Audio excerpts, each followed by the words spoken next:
কলিয়াবৰ জিলা দিনী তালিমী বোৰ্ডৰ ফালৰ পৰা কলিয়াবৰ আঞ্চলিক দিনী তালিমী বোৰ্ডক ধন্যবাদ দিব বিচাৰিছোঁ, কাৰণ তেখেতে বিশেষকৈ আমাৰ এই কমিটিয়ে বহুত কষ্ট সাধনা কৰি এইখন মঞ্চ তেওঁলোকে আয়োজন কৰিছে।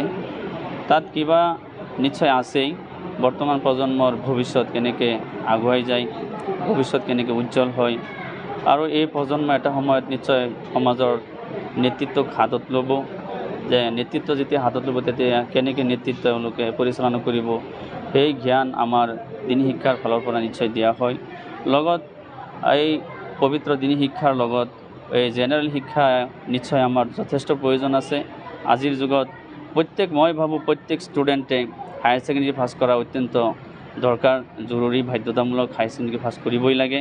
সেইকাৰণে মই গোটেই অসমবাসীক আহ্বান জনাওঁ যাতে আমাৰ জাতি আগুৱাই যোৱাৰ দুটা ৰাস্তা। এক নম্বৰ ৰাস্তা হ'ল যে নিজৰ চৰিত্ৰ, 2 নম্বৰ ৰাস্তা হ'ল শিক্ষা। যদি শিক্ষা লগত থাকে নিশ্চয় চৰিত্ৰ উজ্জ্বল হ'বই। আৰু এই শিক্ষাটো কোনটো শিক্ষা? শিক্ষাটো হ'ল পবিত্ৰ কোৰাণ শ্বৰীফৰ শিক্ষা। পবিত্ৰ কোৰাণ শ্বৰীফৰ শিক্ষা যদি নিশ্চয় আমাৰ লগত থাকে, যাৰ লগত থাকিব সি যদি পবিত্ৰ কোৰাণ শ্বৰীফক আচলতে শ্ৰদ্ধা সহকাৰে লয়, মানে তেখেতৰ চৰিত্ৰ নিশ্চয় উজ্জ্বল হয়েই। আৰু পবিত্ৰ শিক্ষা যদি পবিত্ৰ কোৰাণ শ্বৰীফ শিক্ষা যদি লগত থাকে, সেই ছাত্ৰ বা ছাত্ৰীজনীয়ে জেনেৰেল শিক্ষাত বহুত আগ্ৰহী হয়। সি হায়াৰ ছেকেণ্ডেৰী বা ডিগ্ৰী বা কিবা কিবি যদি আৰু ডিগ্ৰী লয়, নিশ্চয় সি আগ্ৰহী মনে সি আগুৱাই যায়। সেইকাৰণে মই ভাবোঁ যে এই ধৰণৰ অনুষ্ঠান যাতে প্ৰত্যেক আঞ্চলিকৰ কমিটিয়ে পাতি যাতে আমাৰ প্ৰজন্মৰ ভৱিষ্যত উজ্জ্বলৰ এটা ৰাস্তাত আগুৱাই নিয়াৰ এটা ৰাস্তা কৰি দিয়ে। এই কাৰণেই মই এই কলিয়াবৰ আঞ্চলিক দিনী তালিম বোৰ্ডক মই ধন্যবাদ দিব বিচাৰিছোঁ যে আমাক শিক্ষা লাগে, শিক্ষা দিয়ক, শিশু শ্ৰমিক বন্ধ কৰক, বাল্য বিবাহ বন্ধ কৰক, আৰু ডাক সেৱা বন্ধ কৰক। কাৰণ আপোনালোকে চাওক, আপোনালোকে বিশেষকৈ জানেই যে বাল্য বিবাহ নিশ্চয় আমি কেতিয়াও পচন্দও নকৰোঁ। এই বাল্য বিবাহ আমি সমাজৰ পৰা দূৰ কৰাৰ কাৰণে নিশ্চয় বহুত চেষ্টা কৰি আছোঁ।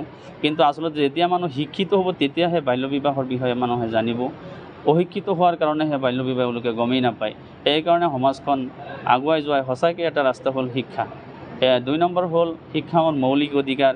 এই কথাখিনি আমাৰ প্ৰায় গাৰ্জেনবিলাকে নাজানে। কলিয়াবৰ আঞ্চলিক দিনী তালিম বোৰ্ড এই যোৱা 25 জানুৱাৰী তাৰিখে দুৱাম বৃত্তি পৰীক্ষা আৰম্ভ হৈছিলে, আৰু পৰীক্ষাৰ ফলাফল ইতিমধ্যে ঘোষণা কৰা হৈছে। আমাৰ এই কলিয়াবৰ আঞ্চলিক দিনী বোৰ্ড 20টা চুবাই মক্তব আছে, কিন্তু এইবাৰ মক্তবত মাত্ৰ 7খন মক্তবে অংশগ্ৰহণ কৰিলে। আৰু এই 7টা মক্তবত প্ৰায় 72জন ছাত্ৰ ছাত্ৰী উত্তীৰ্ণ হৈছে। প্ৰথম বিভাগত 36 জন, দ্বিতীয় বিভাগত 12 জন, আৰু তৃতীয় বিভাগত 24 জন উত্তীৰ্ণ হৈছে। ইয়াত দেখা গৈছে বেছিভাগ ছাত্ৰী আছে, কিন্তু ছাত্ৰ সংখ্যা কম। 72 জনৰ ভিতৰত মাত্ৰ 52 জন ছাত্ৰী আৰু 20 জন ছাত্ৰহে। এতিয়া দেখা গৈছে যে এই ইছলামী শিক্ষাৰ ক্ষেত্ৰত মানে ছাত্ৰীবিলাকৰে বেছি জোৰ বেছি, ছাত্ৰৰ জোৰ কম। আৰু অভিভাৱক আহ্বান জনাইছোঁ যাতে ছাত্ৰীৰ লগতে ছাত্ৰসকলকো যাতে এই দিনী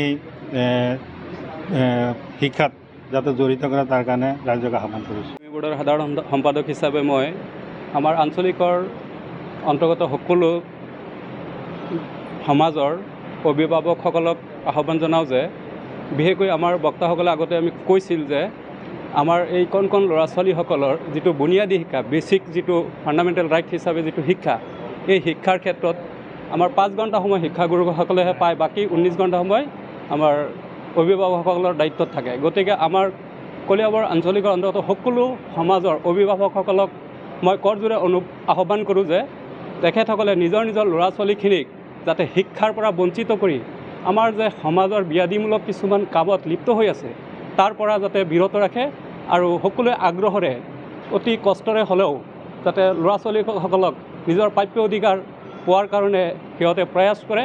আৰু সেইকাৰণে সিহঁতে যাতে এই কলিয়াবৰ আঞ্চলিক দিনী তালিমী বোৰ্ড এটা মাত্ৰ অনুষ্ঠানহে, তাৰ জৰিয়তে যাতে আমাৰ ল'ৰা ছোৱালীৰ ভৱিষ্যত মানে সিহঁতৰ সুনাগৰিক হোৱাৰ দিশত আগবঢ়াই নিয়ে, তাৰেই মই আহ্বান জনাইছোঁ। যিকোনো খবৰৰ বাবে যোগাযোগ কৰক আমাৰ এই নম্বৰত 9181 307 221।